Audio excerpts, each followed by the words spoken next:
Okay, we're going to solve a problem using the second law of Newton,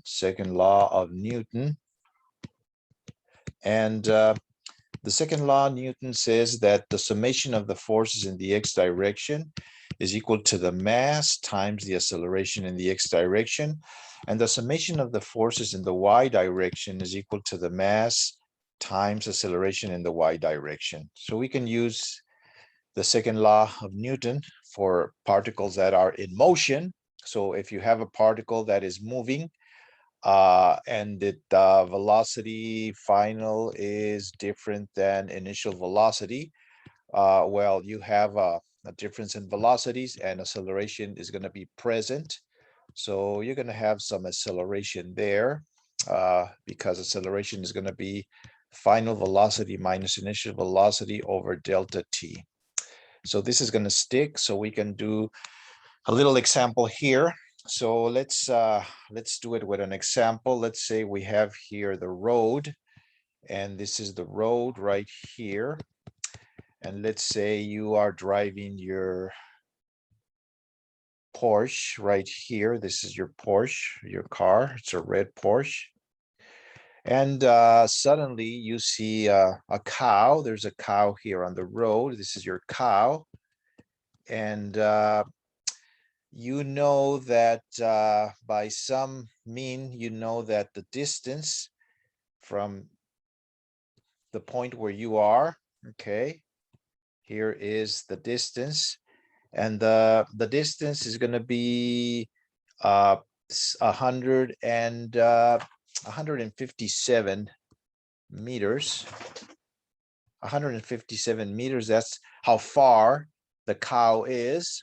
And because you are a protector of the animals, as soon as you see the cow, you apply the brakes. You apply the brakes so you can stop. When you apply the brakes, okay, you have a velocity, your velocity, which we will call the initial velocity, is going to be 25 meters per second. And that's the initial velocity. And your final velocity is going to be, of course, when you stop. So when you stop your car, we don't know if you're going to hit the cow or not yet. So when you stop the cow, that's going to be your final velocity. When you stop the car, that's going to be your final velocity, and it's going to be 0. So let's solve this important problem.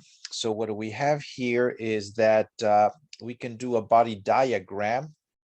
And the body diagram is to represent all the forces acting on your system.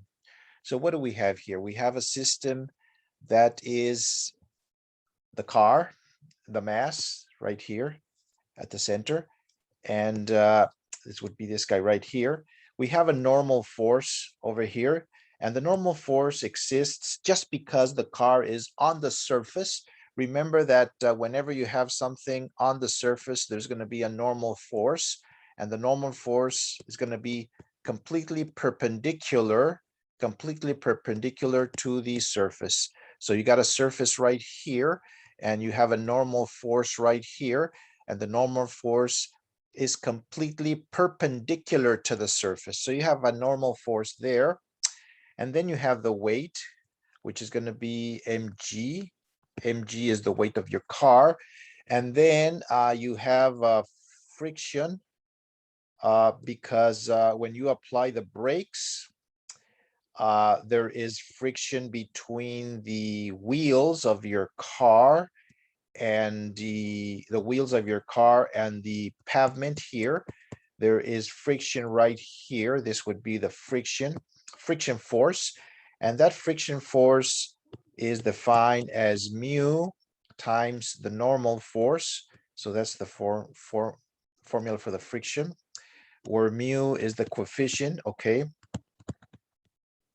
Coefficient of kinetic friction, okay? Coefficient of kinetic friction, okay?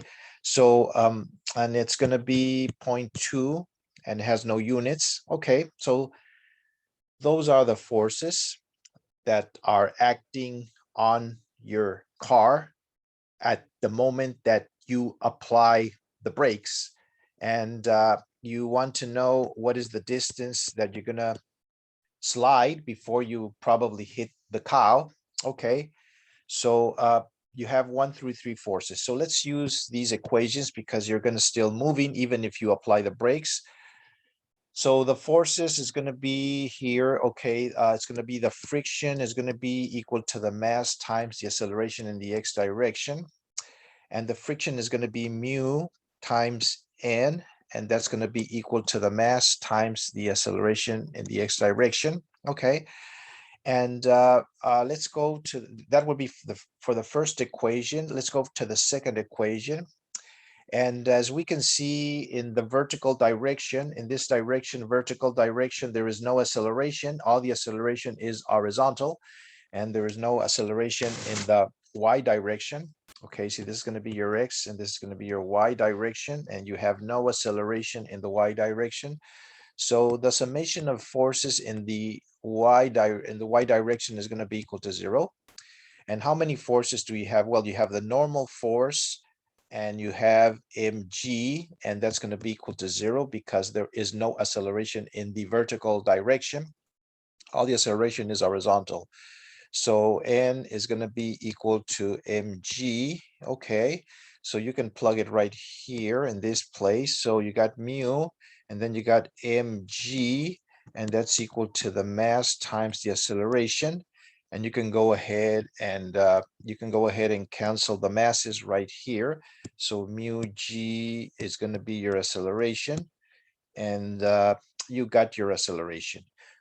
So now we go to the equation that says that final velocity to the square minus initial velocity to the square is equal to minus 2 acceleration times delta x. And this is what you're looking for. You want to know what is the distance that you're going to slide before you stop. So the final velocity is going to be 0. The final velocity is going to be 0 because you're going to stop at the end. So you got minus, and this is going to be 25 meters per second, and you got to square this. And that's going to be minus 2 times your acceleration, which is mu g, and then times delta x. And remember that this is what you're looking for. You're looking for your delta x. So this is going to be, well, minus and minus are going to cancel out the minus. So you're going to have 625 meters to the square over seconds to the square is going to be equal to, so it's going to be 2 times 0.2 times 10. Let's use a 10. And this is going to be meters over second square because g is acceleration times delta x. So we can cancel seconds the square with seconds to the square, and this meter with the square over here. So it's going to be 625 meters divided by 2 times 0.2 times 10, and that's going to give you your delta x. And if you do these numbers, your delta x is going to come to 156.25 meters, and that's the distance that you slide. So you're gonna miss the cow because 157 meters, that's how far the cow is, minus 156.25 meters.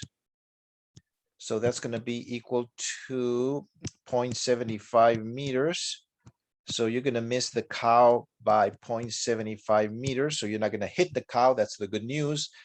And this is how you solve a problem using the second law of Newton for a particle that is moving and that has been to which has been applied a force. In this case, the force is the force of friction, because friction is a force.